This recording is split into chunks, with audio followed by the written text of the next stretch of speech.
plongeons dans le Concile Vatican II à l'occasion des 50 ans de ce concile. Et nous recevons aujourd'hui Claude Gauthier. Bonjour Claude. Bonjour. Vous avez été la responsable du service de formation à l'époque de Monseigneur Thomas. Puis avec Monseigneur Aumônier, vous avez créé et accompagné et monté le service de l'accompagnement des laïcs en mission. Et vous avez été aussi la première femme laïque à intégrer le conseil épiscopal. Donc avec vous, eh bien, nous allons parler justement de ce nouveau regard sur l'apostolat des laïcs dans l'esprit, dans la suite du Concile Vatican II. Plongeons tout de suite dans le texte et dans l'esprit de ce décret dont nous parlons aujourd'hui, le décret sur l'apostolat des laïcs. Que dit ce décret ? Comment le Concile redéfinit la place des laïcs ? Alors d'abord, il en parle non pas comme des non-clercs, mais comme des laïcs. Alors ça, c'est une joie. Et il dit, voilà, je lis quelques extraits, hein, le rôle propre et absolument nécessaire de l'apostolat des laïcs dans la mission de l'Église. En effet, il ne peut jamais manquer à l'Église, car il est une conséquence de leur vocation chrétienne. Et l'Écriture elle-même montre parfaitement combien cette activité se manifesta spontanément au premier jour de l'Église et combien elle fut féconde. Là, on pense à Paul en particulier, dans les Actes des Apôtres et les textes sur les lettres qu'il écrit à ses communautés. C'est-à-dire que la mission de l'Église, c'est cet apostolat, cette annonce de la bonne nouvelle du royaume de Dieu à tous les hommes. Y participe tout le peuple de Dieu, y participent les laïcs pour leur part. Il y a d'autres passages justement que vous avez envie de nous partager aujourd'hui ? D'abord, ces laïcs ont cette responsabilité de l'apostolat parce que par le baptême et fortifiés aussi grâce à la confirmation. Et comme mission, ils ont l'évangélisation et la sanctification des hommes en première mission, c'est-à-dire développer au cœur même de ce qu'ils vivent l'annonce de l'Évangile et aussi une manière d'être chrétienne auprès des hommes dans le monde. Le Concile donne ensuite, dans ce décret, dans ce texte sur l'apostolat des laïcs, est-ce qu'il donne des pistes concrètes ? Avant de partir dans les pistes concrètes, il dit bien que la fécondité de l'apostolat des laïcs dépend de leur union vitale avec le Christ.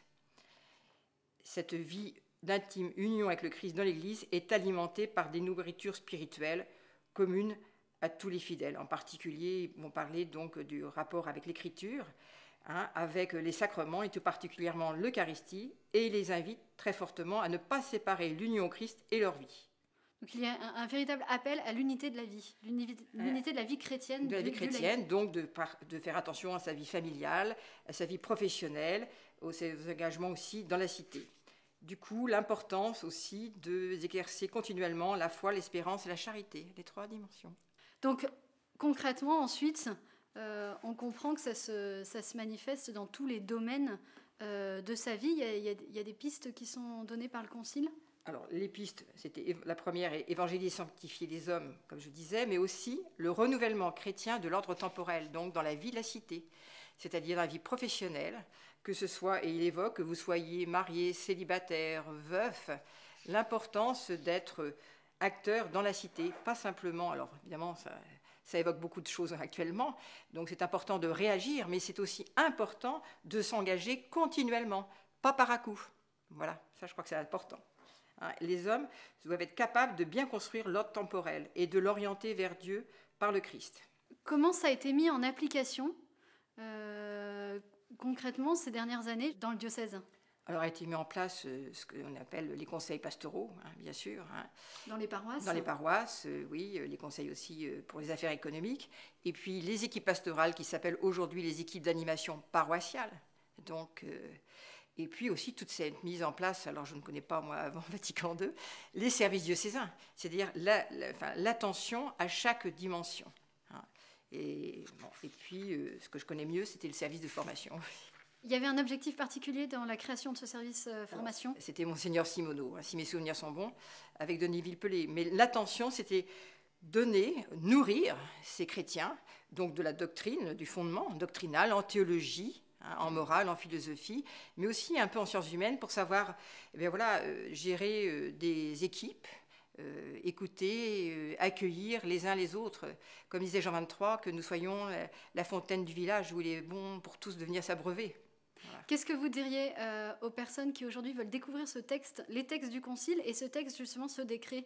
D'abord, il est facile à lire, déjà, le vocabulaire est simple, C'est un appel à tenir compte de ce que nous vivons au quotidien, la famille, la société, et puis notre engagement, notre participation à la vie de l'Église.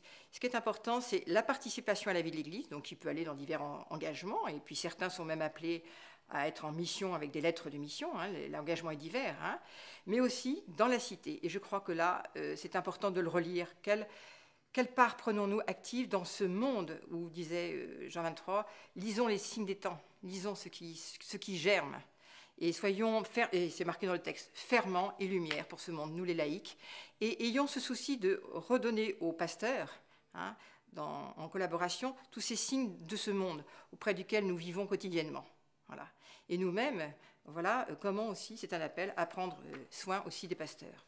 Vous avez participé à l'aventure de la création de ce service auprès de l'accompagnement des laïcs en mission. Quel était l'objectif et voilà, quel est son rôle aujourd'hui? C'est important de trouver une juste place. Le rôle, c'était prendre soin de ces laïcs qui sont envoyés en mission à une juste place pour qu'ils soient signes de bonnes nouvelles dans leur fonction.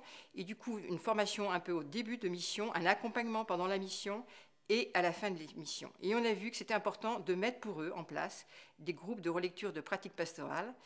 C'est un lieu qui est fraternel, des petits groupes où on relie une situation.